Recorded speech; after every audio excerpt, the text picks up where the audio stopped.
एक दिन यशपाल जी ने मुझको कहा, तो मैंने कहा आप क्या कह रहे हैं?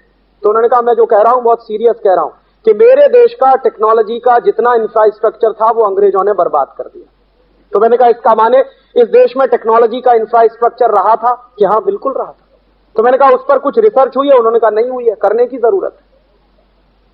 तो मेरे जीवन में पहली बार मुझको आश्चर्यजनक एक सच्चाई पता चली कि कभी मेरे देश में टेक्नोलॉजी का इंफ्रास्ट्रक्चर भी रहा था। तो वो क्या था उसको समझना चाहिए। तो उन्होंने कहा उसको अगर समझना हो तो तुमको हिस्ट्री पढ़नी पड़ेगी। मैंने कहा मैं तो टेक्नोलॉजी पढ़ना चाहता हूं। उन्होंने कहा टेक्नोलॉजी पढ़ो जरूर, लेकिन हिस्ट्री के साथ, तो समझ में आएगा। और उस दिन से मुझे लगा कि इस दिशा में कुछ काम करने की जरूरत है। समझूं तो सही कि भारत का टेक्नोलॉजिकल इंफ्रास्ट्रक्चर क्या था, क्योंकि मेरे मन में अक्सर ये आता था, बचपन से मैंने कुछ किस्से कहानियां सुने, आपने भी किस्से कहानियां सुने कि महरौली में एक खंबा लगा हुआ है, वो कभी जंग नहीं खाता। और आज दुनिया में कोई भी कंपनी ऐसा स्टील बनाकर नहीं दे सकती जिस पर जंग ना लगे। तो मन में आता तो था कि ऐसा कुछ रहा तो होगा, नहीं तो ये ऐसा खंबा कैसे बन सकता है जो हजारों साल से खड़ा हुआ है। लेकिन उसका बेस क्या था, कैसा होता था, कैसे चलता था, ये पता कैसे चले। और उस दिन से कुछ उस दिशा में समझने की कोशिश की। तो इंडियन साइंस और इंडियन टेक्नोलॉजी को समझने की दिशा में कुछ रिसर्च का काम शुरू किया। और उस रिसर्च के काम को शुरू करने के लिए दुर्भाग्य मेरा ये कि सारे के सारे रिसर्च पेपर लंदन में पड़े हुए, मेरे देश में नहीं। मैं चाहता हूं कि मेरे देश की टेक्नोलॉजी क्या थी, साइंस क्या थी, उसको समझना है तो जाना पड़ेगा लंदन। तो ऐसे एक बहुत बड़े हिस्टोरियन है इस देश में जिनका नाम है प्रोफेसर धर्मपाल। उनके साथ लगकर वहां से कुछ रिसर्च पेपर लेके आया, और वहां से जो रिसर्च पेपर लेके आया उन रिसर्च पेपर्स को देखना शुरू किया। तो जो अद्भुत जानकारियां मिल रही हैं, मैं तो आश्चर्य से परेशान हूं कि ऐसा भी कभी होता था। जैसे एक उदाहरण मैं आपको देना चाहता हूं। 1820 का एक पेपर है मेरे पास, ब्रिटिश पार्लियामेंट का। वो पेपर क्या है, हमारे देश में एक विलियम एडम नाम का एक अंग्रेज ऑफिसर है, और वो विलियम एडम नाम का अंग्रेज ऑफिसर है जिसको अंग्रेजों ने भेजा है भारत का सर्वे करने के लिए। तो वो भारत का सर्वे करने आया है, और भारत का सर्वे अंग्रेज करा रहे हैं ताकि यहाँ के देश की टेक्नोलॉजी क्या है और इस देश का टेक्निकल मैन पावर कितना है, उनका कैसे हम उपयोग कर सकते हैं यूरोप के लिए, उसका अंदाजा उनको करना। तो विलियम एडम आया और 1820 से उसने यहाँ सर्वे करना शुरू किया। तो विलियम एडम की सर्वे की रिपोर्ट कुछ 1017 पन्ने की है। वो पूरी रिपोर्ट हाउस ऑफ कॉमन्स की लाइब्रेरी से मिल गई और वो हम लोग निकलवा के ले आए। तो विलियम एडम उस सर्वे में क्या क्या दे रहा है आप सुनेंगे तो आश्चर्य करेंगे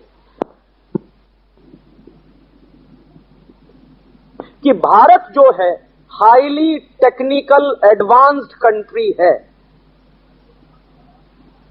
और यूरोप भारत की टेक्नोलॉजी की तुलना में कहीं भी नहीं ठहरता।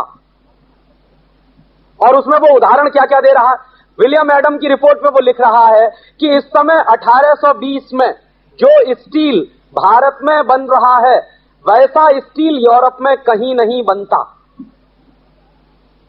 और वो कह रहा है कि मैं गया था कभी डेनमार्क, विलियम एडम कभी गया होगा डेनमार्क, तो कह रहा है कि मैंने देखा है कि यूरोप में सबसे अच्छा स्टील डेनमार्क में बनता है, लेकिन भारत का स्टील डेनमार्क के स्टील से कई गुना अच्छा है।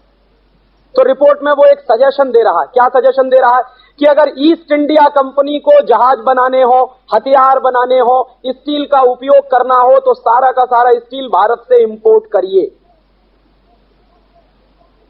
तो उसने ये जो लिखा है अपनी रिपोर्ट में, तो इस पर कई ब्रिटिश पार्लियामेंट के एमपीज को आश्चर्य हुआ कि क्या लिख रहा है ये आदमी। तो जिनको आश्चर्य हुआ है वो लोग भारत में आए हैं कि देखें कहां स्टील बन रहा है भारत में, क्या टेक्नोलॉजी है भारत में स्टील बनाने की।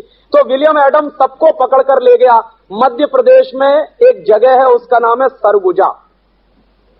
तो सरगुजा ले गया, और सरगुजा में उस समय स्टील बनाने के छोटे छोटे 10,000 कारखाने, विलियम एडम के सर्वे की रिपोर्ट बता रही। और वो कह रहा है कि ये सब स्टील बनाने के कारखाने जो लोग चलाते हैं उनके पास कोई डिग्री नहीं है, लेकिन वो स्टील बनाना जानते हैं, और परंपरा से वो सब सीखते हुए आ रहे हैं। तो वहां के लोग जब गए हैं, अंग्रेजों की पार्लियामेंट का डेलीगेशन सरगुजा के लोगों के पास जब मिलने को गया है, तो उनका कम्युनिकेशन ठीक से नहीं हो पा रहा है क्योंकि वो अंग्रेजी बोलते हैं, सरगुजा के लोग अंग्रेजी जानते नहीं है। लेकिन वो देख रहे हैं कि उन लोगों को स्टील बनाते हुए, और सरगुजा में जो स्टील बनता है उस जमाने में, तो विलियम एडम की सर्वे की रिपोर्ट में उसका स्टैटिस्टिक्स है कि सरगुजा के इलाके में जो 10,000 छोटे छोटे स्टील बनाने के कारखाने हैं, कितना स्टील बन रहा है उनमें उस जमाने में 1820 में, तो अप्रोक्सीमेट 20 से 30 लाख टन। और अभी 3 महीने पहले आर्कियोलॉजिकल सर्वे ऑफ इंडिया के लोगों ने राजस्थान और गुजरात के बॉर्डर पर एक गांव तलाशा, माउंट आबू से थोड़ा निकलकर है, सिरोही डिस्ट्रिक्ट में है। उस गांव की खुदाई हुई है, तो उस गांव की खुदाई में ब्लास्ट फर्नेस निकली, जिनमें कभी भट्टी हैं जो स्टील पकाने की रही होंगी। तो आर्कियोलॉजिकल सर्वे ऑफ इंडिया के लोग कह रहे हैं कि आज से करीब 150-200 साल पहले तक इस गांव के आसपास के इलाके में स्टील बनाने का काम होता था। और आर्कियोलॉजिकल सर्वे ऑफ इंडिया के ही स्टेटमेंट पर मैं एक दूसरी बात कहना चाहता हूं कि 18वीं सेंचुरी के आसपास कोयंबटूर के इलाके में ऐसे 150 से ज्यादा गांव थे जहां स्टील बनाने का काम होता।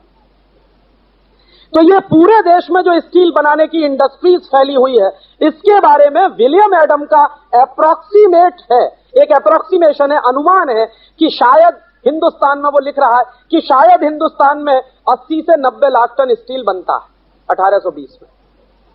और उस समय यूरोप के 12 देशों में कुल मिलाकर मुश्किल से 30 से 40 लाख टन स्टील बनता।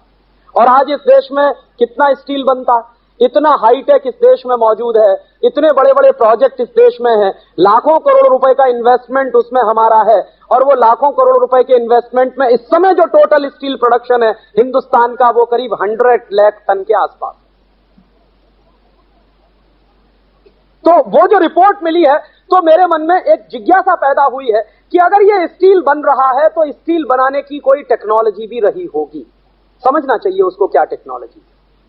और अगर वो टेक्नोलॉजी हमारे पास थी तो जरूरत इस बात की थी हमको कि हमारी उस टेक्नोलॉजी को हम इनोवेट करते और इंप्रूव करते और आज की जरूरत के हिसाब से उसको डालते, ना कि किसी विदेश से टेक्नोलॉजी को इंपोर्ट करके लाते। सरगुजा के इलाके में मैं भी गया उस रिपोर्ट को पढ़ने के बाद, तो अभी भी वहां कुछ 30-40 गांव हैं जिस गांव के सरपंच और मुखिया स्टील बनाना जानते हैं। उनमें से एक मुखिया को पकड़ कर मैं बीएचयू ले गया था। बीएचयू में जो आईआईटी है उसके मेटलर्जी डिपार्टमेंट में ले गया, और मैं उस मुखिया को इसलिए ले गया कि सारे प्रोफेसर से इसकी मुलाकात करानी। तो मैंने ले जाके उसको खड़ा कर दिया, और जो स्टील वो बनाता है अपने गांव की भट्टी पर, वो स्टील भी मैं लेके आया साथ में। और मैं तो मेटलर्जी का स्टूडेंट नहीं रहा, इसलिए मेरा कोई विशेष ज्ञान नहीं है, मैं तो इलेक्ट्रॉनिक्स टेलीकम्युनिकेशन थोड़ा पढ़ता रहा।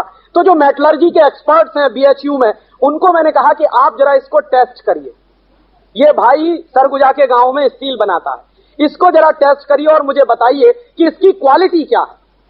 तो 3 महीने बनारस यूनिवर्सिटी में इस पर मेटलर्जी डिपार्टमेंट में कुछ लोगों ने काम किया, और काम करने के बाद उनमें से एक प्रोफेसर ने मुझे कहा कि इनका स्टील टाटा के स्टील की तुलना में बस 19 है, कोई बहुत कमजोर नहीं है। तो मैंने कहा टाटा के कारखाने में जो स्टील बनता है उसमें लाखों करोड़ रुपए का इन्वेस्टमेंट है, और ये आदमी तो अपनी छोटी सी ब्लास्ट फर्नेस पे ये पका लेता है।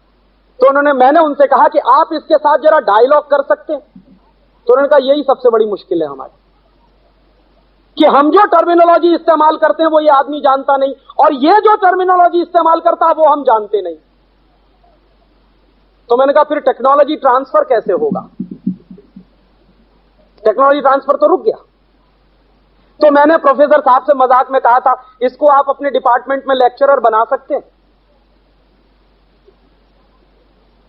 कहने लगे क्या बात कर रहे हो? मैंने कहा मैं पूछ रहा हूं आपसे, इसको आप मेटलर्जी डिपार्टमेंट में नौकरी दे दीजिए। तो उन्होंने कहा क्यों? मैंने कहा ये सब स्टूडेंट को स्टील बनाना सिखाएगा जो आप नहीं सिखा सकते।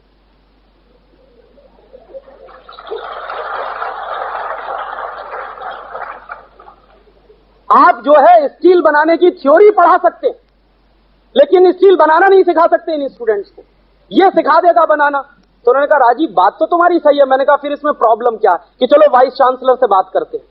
तो एक दिन गए हम लोग वाइस चांसलर से बात करते, तो वाइस चांसलर साहब ने कहा तुम्हारी सब बात ठीक है, लेकिन एक ही बात मुश्किल है कि इसका मैं अपॉइंटमेंट करूं कैसे, इसके पास डिग्री नहीं है। मैंने कहा इस आदमी के पास मान लिया है कि डिग्री नहीं है, लेकिन इसके पास जो ज्ञान है वो ज्ञान मुझे मिलना चाहिए, और अगर ये आदमी मर गया तो इसके साथ ये ज्ञान भी चला जाएगा, और आपका काम नहीं है क्या कि काम तो है, बराबर है, सब बात है, लेकिन तुम बताओ कि मैं सरकार को क्या लिख के भेजूं कि मैंने एक नया लेक्चरर अपॉइंट कर लिया है, उसको तनख्वाह देनी है, तो उनको कुछ दिखाना पड़ता है। अब इसके पास डिग्री नहीं है तो दिखाऊंगा क्या, तो तनख्वाह कहां से आएगी? मैंने कहा तनख्वाह की आप मारिए गोली, हम कोशिश करके अपनी जेब से इसको तनख्वाह देंगे, आप इसको रख लीजिए यहां। मैं चाहता हूं कि ये आ गया वापस ना चला जाए सरगुजा में, कहीं ये मर गया तो मेरे हाथ से ये भी चला जाएगा, सीखने को कुछ नहीं मिल पाएगा। तो वो 10-15 दिन रहा और 10-15 दिन रहने के बाद भाग गया वहां से रात में। और उसके पास में जब दोबारा गया उससे बात करने के लिए, तो उसने कहा कि तुम्हारे यहां मेरी बात बैठने वाली नहीं है और मैं वहां रह नहीं सकता, तुमको अगर सीखना है तो मेरे पास आ जाओ, यहां एक स्कूल खोलो, मैं तुमको सिखाता हूं स्टील कैसे बनती। अब उसकी एक दूसरी तकलीफ और है, वो आदमी, उसके पास ऐसे 40 लोग हैं सरगुजा में, जिस गांव में वो रहता है आजू बाजू में उसके पास 40 लोग हैं। उन 40 लोगों का एक प्रदर्शन हम अगली साल करने जा रहे हैं बनारस में, और मैं आपको इनवाइट करने जा रहा हूं।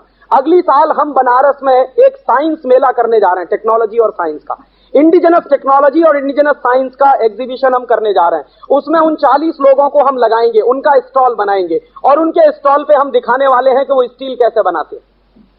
आपको मौका मिले आप जरूर आइएगा, मेरा व्याख्यान के बाद मेरा एड्रेस ले लीजिएगा। तो उनकी जो एक दूसरी प्रॉब्लम है वो हम सब समझें सीरियसली, कि उस गांव में ऐसे 40 लोग हैं जो आज भी जानते हैं कि स्टील कैसे बनता है, उन्होंने अपने दादा परदादा पुरखों से सीखा है स्टील बनाने का काम।